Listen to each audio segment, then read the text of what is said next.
Eu nunca fui o tipo de cara que acredita em coisas que não pode tocar. Cresci no interior de São Paulo, filho de gente prática, gente da terra. Quando me alistei na Força Aérea Brasileira, eu buscava disciplina, ordem e uma carreira sólida. Eu não buscava mistérios. Em 1977, eu era apenas um sargento, jovem, com 24 anos, cheio de testosterona e ceticismo. Quando as ordens chegaram para a Operação Prato, nós rimos. Lembro-me vividamente de estar no alojamento, limpando meu coturno, quando o cabo Mendes entrou segurando o papel com aquele sorriso de canto de boca que ele sempre tinha quando sabia de uma fofoca antes de todo mundo. Vamos caçar discos voadores, sargento? Ele brincou. Nós rimos. Deus, como nós rimos. A ideia de que a FAB estava deslocando recursos, homens e equipamentos para o meio do Pará por causa de luzes no céu parecia a piada do século. A versão oficial, a que contávamos para nós mesmos para manter a sanidade, era que aquilo se tratava de histeria coletiva. Camponeses isolados, sem educação, vendo satélites ou aviões de traficantes e criando lendas urbanas. Ou, na pior das hipóteses, algum tipo de movimentação de guerrilha comunista que precisávamos investigar sob o disfarce de investigar OVNIs. Era a Guerra Fria, afinal. Tudo era justificável. A viagem até Belém e depois o deslocamento para Colares foi cansativo, mas nada fora do padrão. O que fugiu do padrão foi o momento em que colocamos os pés naquela cidade. Eu esperava encontrar gente curiosa, talvez alguns bêbados contando histórias de pescador. O que encontrei foi silêncio. Um silêncio pesado, espesso. As ruas de terra batida estavam vazias assim que o sol começava a baixar. As janelas das casas simples de madeira estavam trancadas, pregadas com tábuas extras, como se estivessem se preparando para um furacão, e não para uma noite tropical. O medo tem um cheiro. Quem já esteve em zona de combate ou em situações de extremo estresse sabe do que estou falando. É um cheiro azedo, de suor frio e adrenalina velha. Colares cheirava a medo. Nossa base foi montada de forma improvisada. O capitão Holanda, que comandava a operação, parecia tenso desde o primeiro dia. Ele não ria como nós. Ele olhava para o horizonte, para a linha onde o rio encontrava a selva, com uma expressão que eu demorei para decifrar. Não era ceticismo. Era cautela. Na segunda noite, fui designado para a primeira patrulha noturna junto com Mendes e um soldado local que servia de guia, um rapaz chamado Heraldo. Nossa missão era simples: vigiar a orla, observar o céu, registrar qualquer anomalia e, principalmente, tranquilizar a população. Tranquilizar a população, murmurei para mim mesmo enquanto ajustava a alça do meu fuzil no ombro. O metal estava quente e úmido. A umidade da Amazônia é algo que entra nos seus ossos e te deixa lento. Caminhamos pela praia. A areia era escura e o rio parecia um oceano de piche, refletindo apenas as poucas estrelas que conseguiam furar a cobertura de nuvens baixas. O som dos insetos era ensurdecedor. Grilos, cigarras, coisas que eu nem sabia nomear, criando uma parede de ruído branco que tornava impossível ouvir passos a mais de 5 metros de distância. Você ouviu falar da mulher do pescador? Heraldo sussurrou. Ele não olhava para nós, mantinha os olhos fixos na linha das árvores que margeava a praia. Que mulher, Heraldo? Corta essa. Mendes respondeu, acendendo um cigarro. A brasa vermelha foi a única luz forte por um momento. A do chupa-chupa. Dizem que pegaram ela ontem. Acordou com uma marca no peito. 3 furos. E estava pálida, sargento. Como se tivessem tirado litros de sangue dela sem derramar uma gota no chão. Eu parei de andar. Heraldo, você é militar. Acredita mesmo que uma luz desceu e chupou o sangue de uma mulher? Provavelmente é anemia, doença de Chagas, sei lá. O povo inventa. Heraldo parou e se virou para mim. Na pouca luz, vi que ele estava suando profusamente, mas seus olhos estavam arregalados. Eu vi o braço dela, sargento. A pele estava queimada. Mas não era fogo. Era como se tivesse cozinhado de dentro para fora. E os furos eram perfeitos. Cirúrgicos. Nenhum bicho faz aquilo. Mandei ele calar a boca e continuar a marcha. Precisávamos manter a disciplina. Mas aquela descrição ficou na minha cabeça. Cozinhado de dentro para fora. Continuamos caminhando por mais 1 hora. O tédio começou a substituir o medo inicial. Eram apenas árvores, mosquitos e calor. Eu estava começando a ficar irritado com a missão, pensando na minha cama dura no alojamento, quando algo mudou. Não foi algo que vi. Foi algo que ouvi. Ou melhor, o que eu parei de ouvir. De repente, como se alguém tivesse desligado um interruptor mestre na floresta, o som dos insetos parou. O ruído branco incessante, o zumbido, o coachar, tudo morreu instantaneamente. O silêncio que se seguiu foi fisicamente doloroso. Era um vácuo. Eu podia ouvir o sangue pulsando nos meus tímpanos e a respiração irregular do Mendes ao meu lado. Sargento, a voz de Mendes tremeu. Ele tinha deixado o cigarro cair. Quieto. Ordenei, tirando a trava de segurança do fuzil. Meu coração começou a bater contra as costelas como um prisioneiro tentando escapar. A natureza não fica em silêncio absoluto à toa. Quando a selva cala, é porque há um predador no topo da cadeia alimentar por perto. Uma onça, talvez? Mas onças não fazem grilos a 1 quilômetro de distância calarem a boca simultaneamente. Olhem para a água. Heraldo sussurrou, a voz dele era um fio de terror. Eu olhei. A cerca de 200 metros da margem, sobre as águas negras do rio, algo estava acontecendo. Não havia som de motor. Não havia deslocamento de água. Uma luz amarela, fosca, do tamanho de um carro, estava emergindo da água. Ela não saiu da água espirrando líquido. Ela simplesmente flutuou para cima, como se a gravidade não se aplicasse a ela. A água escorria dela sem fazer barulho. A luz não iluminava o entorno como uma lâmpada normal. Ela parecia contida, sólida. Mas o pior não era a luz. Era o que eu senti. Senti um gosto metálico na boca, como se estivesse chupando uma moeda velha. Os pelos do meu braço se arrepiaram, não de frio, mas de eletricidade estática. O ar ficou pesado, carregado de ozônio, como antes de uma tempestade violenta, mas 10 vezes mais forte. O que é aquilo, sargento? Mendes estava recuando, o fuzil apontado para o chão, inútil. Eu não conseguia responder. Minha mente racional tentava encontrar uma explicação. Helicóptero?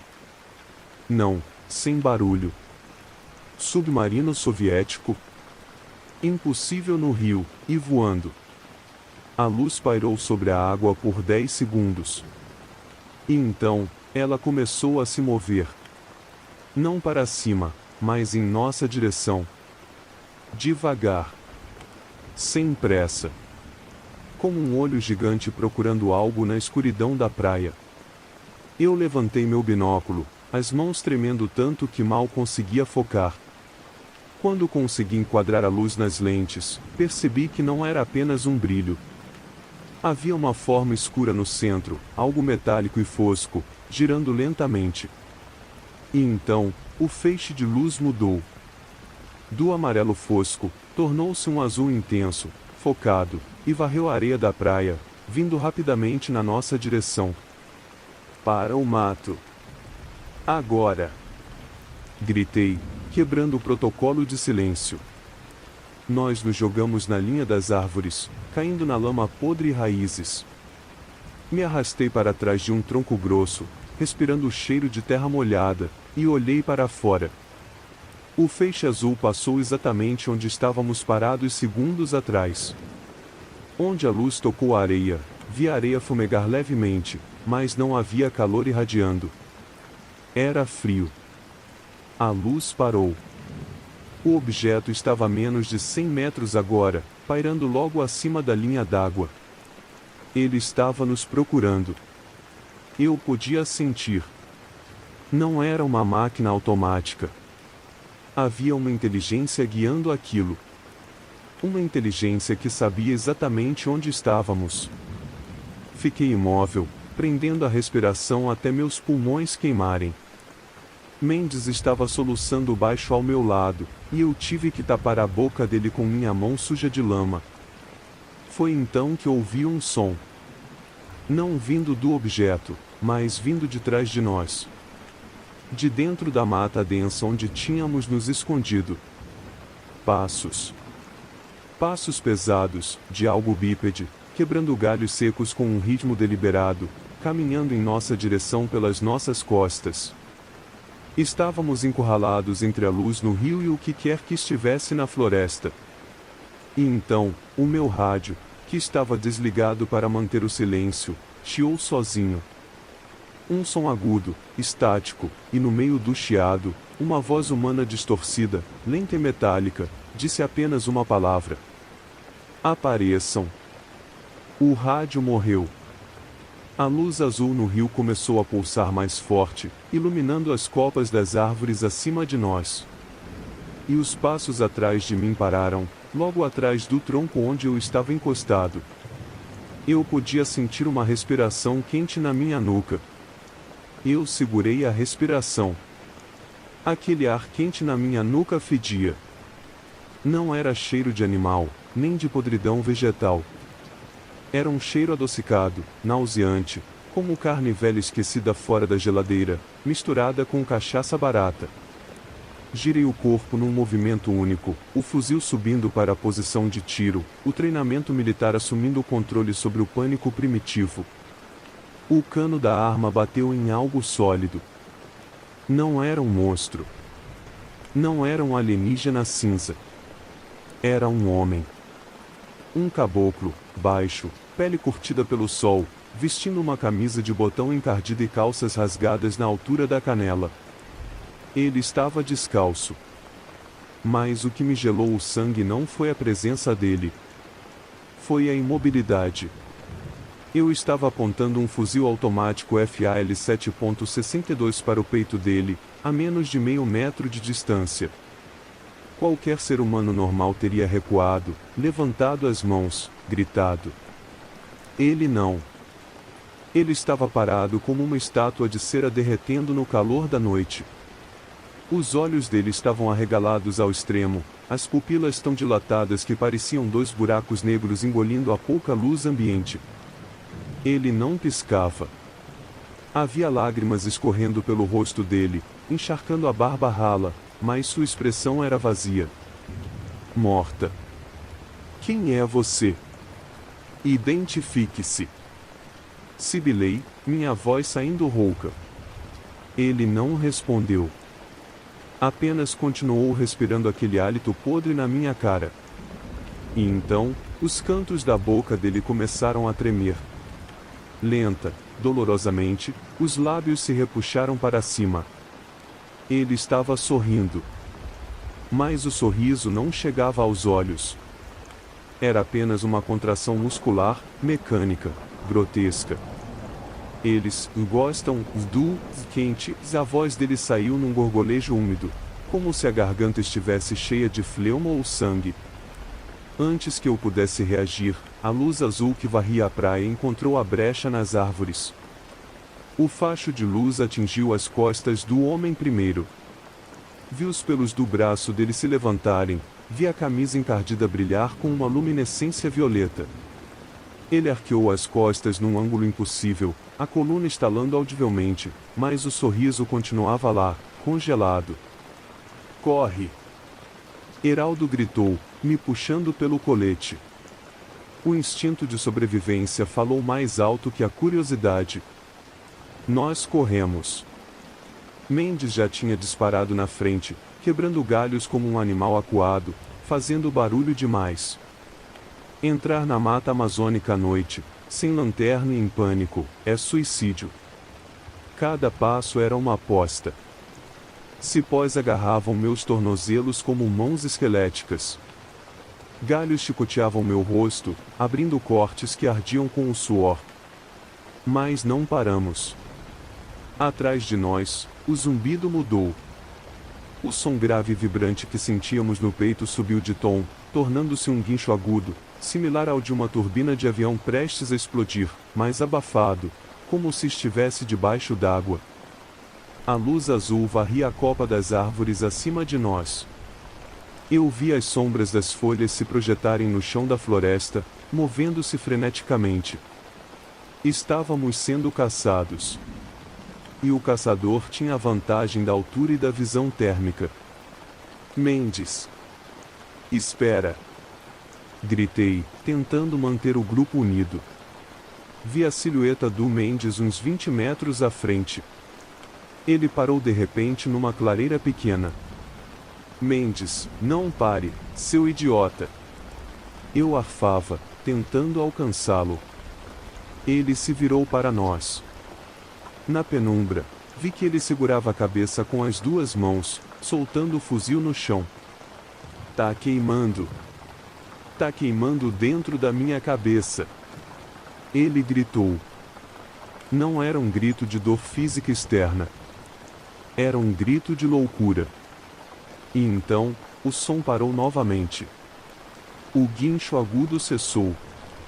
O silêncio da selva voltou, mas agora mais pesado. Uma luz focada, não maior que um prato, desceu do céu, passando entre as folhas sem tocar em nada, e iluminou o topo da cabeça do Mendes. Ele ficou rígido. Os braços caíram ao lado do corpo. Ele parou de gritar.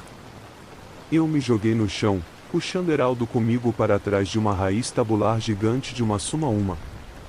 Mendes! Chamei, num sussurro. Mendes levantou a cabeça lentamente, olhando para a luz acima dele. E então, ele começou a levitar. Não foi rápido. Não foi como nos filmes. Foi desajeitado. Os pés dele saíram do chão, arrastando na terra, depois os joelhos. Ele girava levemente, como um homem enforcado numa corda invisível. O corpo dele estava mole, mas o rosto, e eu consegui ver o rosto dele por um segundo enquanto ele subia em direção à copa das árvores. Ele estava calmo. Completamente apático. Mas havia sangue saindo do nariz dele. Um fio grosso e escuro, escorrendo sobre os lábios. Meu Deus, e Heraldo rezava baixinho, tremendo violentamente contra mim. Vimos as botas do Mendes desaparecerem na folhagem densa lá no alto. Ouvimos o som de galhos quebrando enquanto o corpo dele era puxado para cima. E depois, nada. A luz apagou. Estávamos sozinhos na escuridão total. Eu tateei meu cinto, procurando a bússola. Precisávamos voltar para a base. Precisávamos avisar o capitão Holanda. Acendi um isqueiro, protegendo a chama com a mão em concha. O ponteiro da bússola girava loucamente. Norte, sul, leste, oeste, e não parava. O campo magnético ali estava completamente distorcido. Heraldo, você conhece essa mata? Para onde fica a cidade? Heraldo estava em posição fetal, abraçando os joelhos. Tive que sacudi-lo com força. Heraldo, olha para mim. Se ficarmos aqui, vamos acabar como Mendes. Para onde? Ele piscou, saindo do transe, e olhou ao redor, farejando o ar. O igarapé, tem um igarapé perto. Se seguirmos a água, Chegamos na estrada velha. Então vamos. Rastejando. Sem barulho. Demoramos o que pareceu horas para cobrir algumas centenas de metros. Meus joelhos estavam em carne viva. Cada sombra parecia se mover. O tempo todo, eu esperava sentir aquele calor na nuca novamente, ou ver a luz azul descendo sobre nós. Chegamos à beira de um pequeno riacho barrento. Mas do outro lado, havia algo que não devia estar ali. Uma casa. Era uma construção de madeira velha, típica de ribeirinhos, mas estava zerrada. As janelas estavam cobertas com o que parecia ser papel alumínio ou latas amassadas pregadas de qualquer jeito. Não havia luz dentro. A casa do velho Firmino, Zeraldo sussurrou. Disseram que ele fugiu para Belém semana passada. Vamos entrar. Precisamos de um abrigo com teto sólido. Se aquela coisa voltar, as árvores não vão nos esconder. Atravessamos o riacho com a água na cintura. A água estava morna demais. Oleosa. Subimos a escada de madeira podre da palafita. A porta estava entreaberta. Empurrei com o cano do fuzil. O rangido da dobradiça soou como um tiro no silêncio da noite. Dentro, o cheiro era insuportável. Mofo, peixe podre e aquele cheiro metálico de ozônio. Acendi o isqueiro novamente por um breve segundo para me orientar. Havia móveis revirados. Pratos quebrados no chão. E nas paredes? Apaguei o isqueiro imediatamente, meu coração falhando uma batida. As paredes estavam cobertas de desenhos. Feitos com carvão, ou talvez terra escura. Eram círculos. Centenas de círculos espirais, cobrindo cada centímetro da madeira. E no meio dos desenhos, frases escritas com uma caligrafia frenética. Não olhe para a luz que eles sugam a alma ou o céu é deles. Sargento, a voz Geraldo veio da janela que dava para os fundos da casa. Vem ver isso. Me arrastei até ele, mantendo a cabeça baixa. Olhamos através de uma fresta nas latas que cobriam a janela.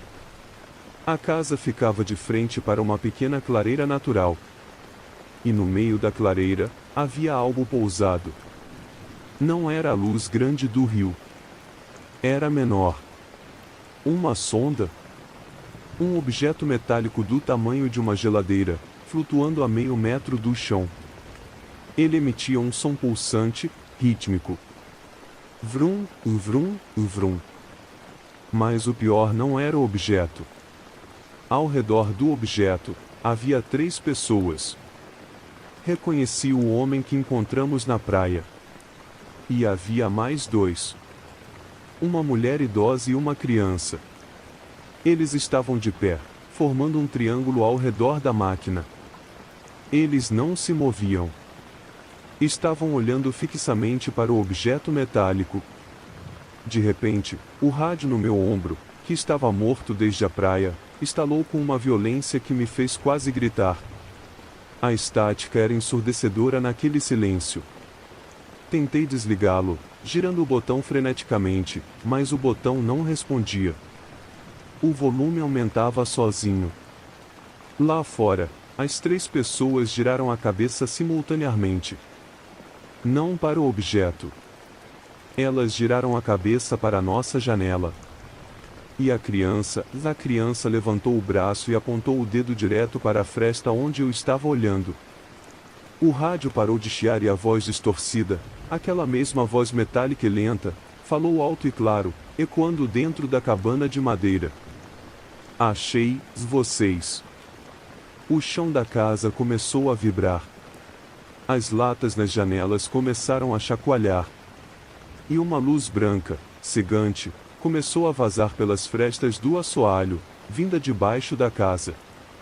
O calor foi a primeira coisa que registrei acima do pânico. Não era o calor abafado da Amazônia, úmido e pegajoso. Era um calor seco, radiante, como abrir a porta de um forno industrial na cara. O assoalho de madeira da palafita começou a estalar. A luz branca que vazava pelas frestas das tábuas era tão intensa que eu podia ver os ossos dos meus próprios pés através do couro do coturno. O cheiro de madeira velha e verniz queimando encheu a cabana em segundos. Eles estão embaixo. Estão embaixo da gente. Heraldo gritou, recuando para a parede, com o fuzil apontado para o chão. Não atira.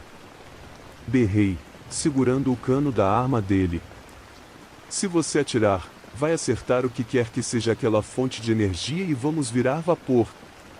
O zumbido grave que fazia meus dentes vibrarem aumentou de frequência. Vrum.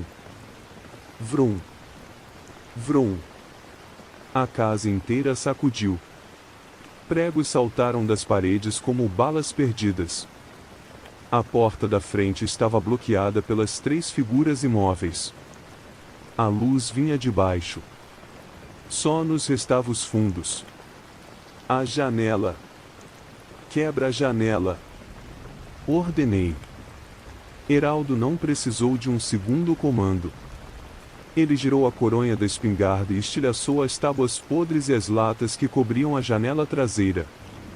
Sem pensar, nos jogamos para fora, caindo de uma altura de 3 metros na lama da margem do igarapé. A queda foi feia. Senti meu ombro deslocar com um estalo seco ao bater numa raiz exposta, mas a adrenalina mascarou a dor instantaneamente. Rolei na lama, cobrindo a cabeça, esperando o impacto de algum raio ou explosão. Nada. Levantei o rosto, coberto de barro, e olhei para a casa. Ela estava flutuando. Não a casa toda, mas a estrutura parecia estar sendo erguida por pilares de luz sólida. O brilho branco embaixo dela era cegante, pulsando como um coração taquicárdico. E a água do igarapé, logo abaixo da construção, estava fervendo. Bolhas gigantes estouravam na superfície, liberando vapor que cheirava a enxofre e metal derretido. Corre pro mato, Heraldo. Agora. Nós nos arrastamos para longe da margem, entrando na escuridão da mata secundária. O terreno era irregular, cheio de buracos de tatu e cipós que pareciam arame farpado. Corremos por talvez 10 minutos, o coração na boca, até que meus pulmões queimaram e tive que parar, apoiado em uma árvore. O silêncio tinha voltado. Aquele silêncio absoluto, terrível. Para onde estamos indo, sargento? Heraldo sussurrou. Ele estava segurando o braço esquerdo, tremendo. Para a estrada.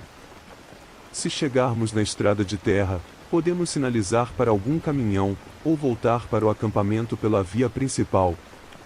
A mata é território deles. Deles quem? Heraldo perguntou, os olhos vidrados. Não são russos, sargento. Aquilo não é humano. Você viu o rosto daquela criança? Ela não tinha branco no olho. Eu não respondi. Ajustei o fuzil no ombro bom e chequei a bússola novamente. O ponteiro ainda girava, inútil. Vamos nos guiar pelas estrelas. O Cruzeiro do Sul deve estar. Olhei para cima, procurando uma brecha na copa das árvores. E foi aí que meu sangue gelou. O céu estava errado. As estrelas não estavam paradas. Elas estavam se movendo. Dezenas delas. Pontos de luz branca, vermelha e verde, zigue-zagueando numa velocidade impossível, parando bruscamente, fazendo curvas de 90 graus sem desacelerar. Era como olhar para um formigueiro luminoso. E uma dessas estrelas começou a crescer. Ficou maior. Mais brilhante. E estava descendo. Merda. Eles nos viram. Sargento, o rádio, Heraldo apontou para o meu peito. O rádio chiou novamente.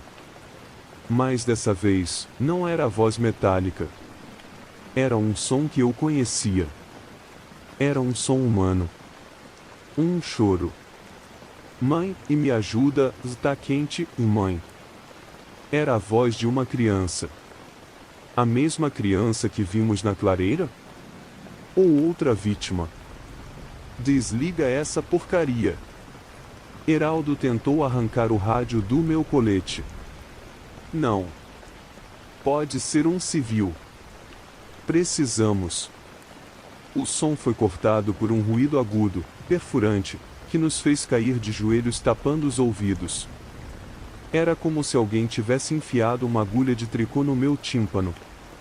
E então, a luz nos alcançou. Não veio de cima.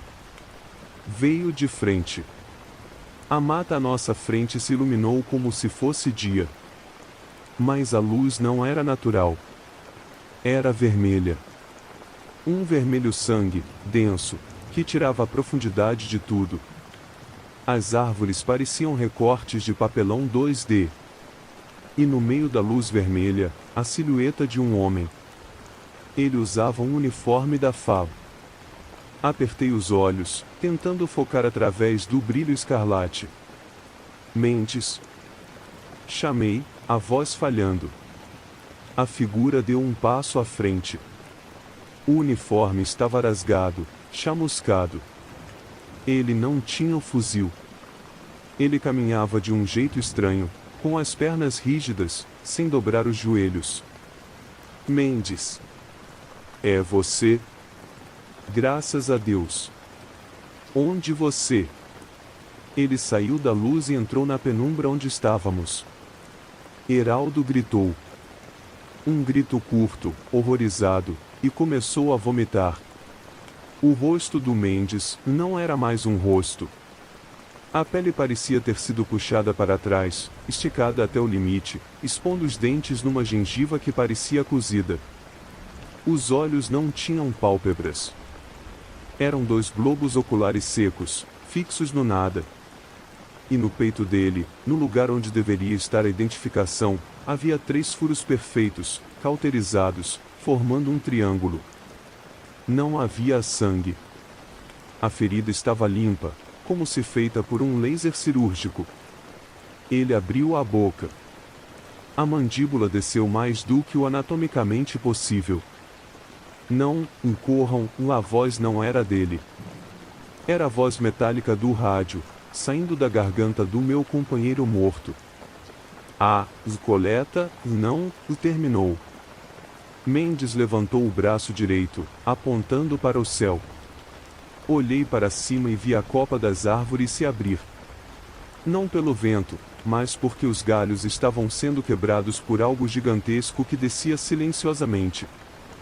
Uma forma discoide, negra, que bloqueava todas as estrelas. Tão grande que eu não conseguia ver onde começava ou terminava. Um feixe de luz amarela, sólido como um pilar de concreto, bateu no chão a 10 metros de nós. A terra onde a luz tocou começou a vitrificar instantaneamente, virando vidro fumegante.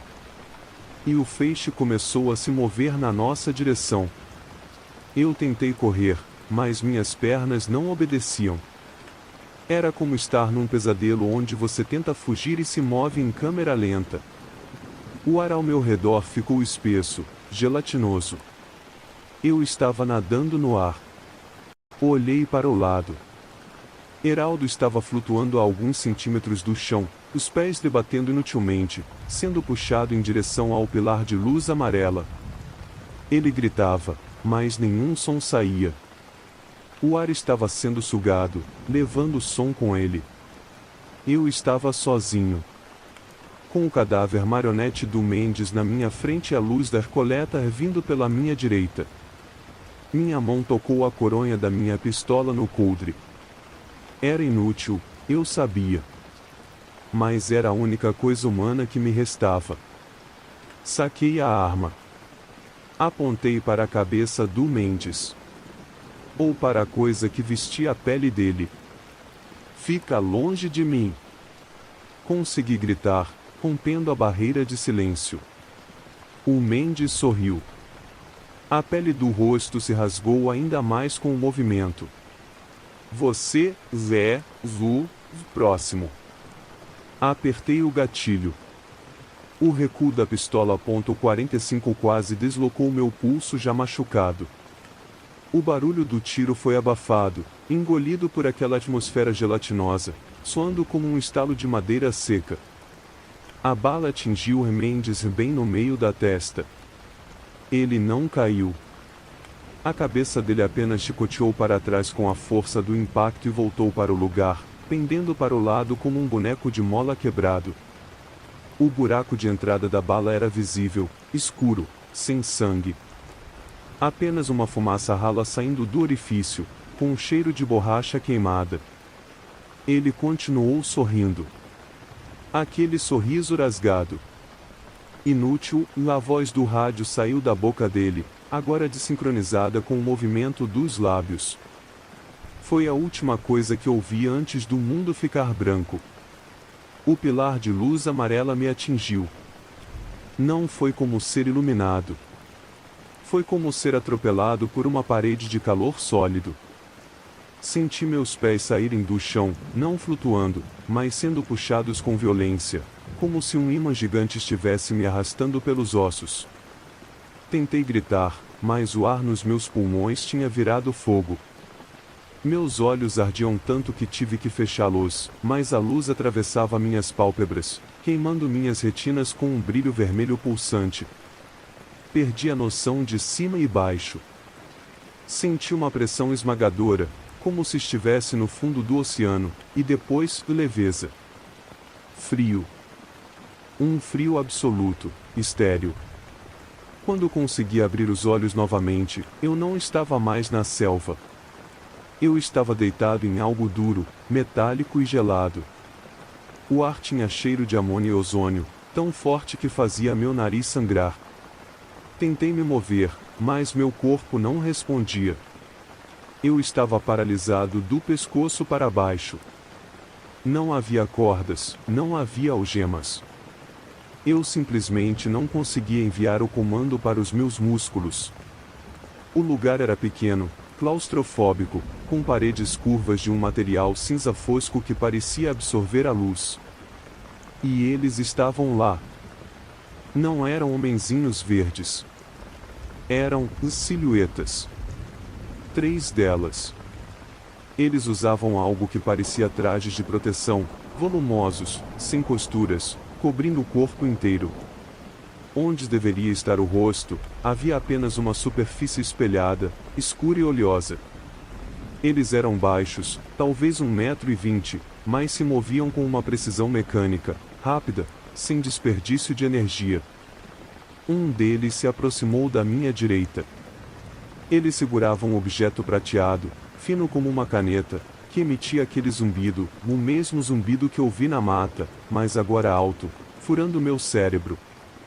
Ele encostou o objeto no meu peito, logo acima do coração. Eu quis gritar. Eu quis implorar. Mas minha boca estava travada. Não houve corte.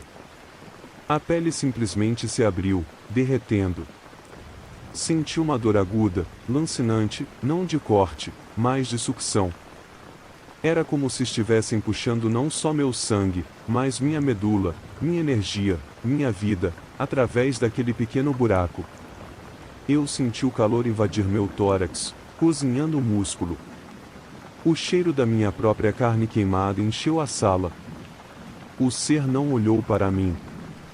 Ele olhava para um pequeno monitor flutuante acima da mesa, observando linhas e gráficos que eu não compreendia. Eu era apenas uma amostra.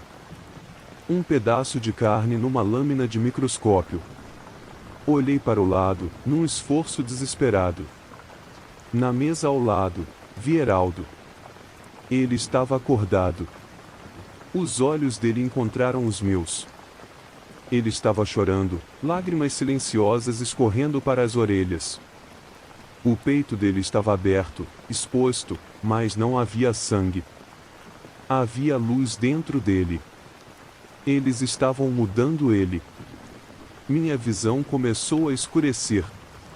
O zumbido aumentou até se tornar o único som no universo. O ser com a ferramenta prateada se afastou. O outro, que estava na minha cabeceira, inclinou a face espelhada sobre mim. Vi meu próprio reflexo no visor dele, um homem aterrorizado, pálido, com os lábios roxos. Ele levantou uma mão enluvada e tocou minha testa. Esqueça. A voz não veio do rádio. Veio direto dentro da minha cabeça. Apaguei. Acordei 3 dias depois. Eu estava deitado na lama, à margem da estrada de terra que ligava Colares a Belém. Estava chovendo. A água fria lavava o barro do meu rosto. Tentei me levantar, mas caí. Minhas pernas pareciam feitas de gelatina. Eu estava desidratado, faminto e com uma dor de cabeça que parecia que meu crânio tinha sido rachado ao meio. Fui encontrado por um caminhoneiro que passava. Ele me levou para o posto médico em Colares. A reversão oficial veio rápido. O capitão Holanda entrou no quarto onde eu estava sendo tratado, acompanhado por 2 homens de terno preto que eu nunca tinha visto. Eles não eram da FAB. Eram americanos. Você sofreu um colapso nervoso, sargento, disse Holanda. Ele não olhava nos meus olhos. Ele parecia ter envelhecido 10 anos em 3 dias. As mãos dele tremiam. O soldado Mendes desertou. Heraldo. Heraldo se afogou no rio. Foi um acidente trágico durante o treinamento. Mas, capitão, eu tentei falar, minha garganta arranhada. A luz, o sangue, e eles. Um dos americanos colocou a mão no meu ombro. Apertou com força. Você não viu nada, filho. Histeria. Estresse de combate. Se você falar sobre isso, vai perder sua patente. Vai perder sua aposentadoria. E talvez perca sua sanidade num hospício militar. Eu entendi o recado. Assinei os papéis. Voltei para casa. Dei baixa 6 meses depois. Nunca mais vi o capitão Holanda. Anos depois, soube pelos jornais que ele foi encontrado morto em casa. Suicídio, disseram. Enforcou-se com a própria gravata. Eu sei que ele não aguentou. Ele viu o que eu vi. Ele sabia que não estávamos no topo da cadeia alimentar. Hoje, sou um velho. Moro sozinho num apartamento no centro de São Paulo, longe de qualquer floresta, longe de qualquer silêncio. Durmo com a TV ligada e cortinas blackout. Mas toda manhã, quando me olho no espelho para fazer a barba, eu a vejo. A marca no meu peito. 3 pequenos furos, formando um triângulo perfeito, logo acima do coração. A pele ali é lisa, brilhante, como plástico queimado. Ela nunca bronzeia. Ela nunca envelhece. E às vezes, em noites muito silenciosas, quando a cidade lá fora se cala, a cicatriz coça. Ela queima. E eu sinto aquele gosto metálico na boca. Eles não foram embora. Eles apenas terminaram a coleta daquele ano. Nós não somos os donos da terra. Nós somos apenas o gado. E o fazendeiro sempre volta para o abate.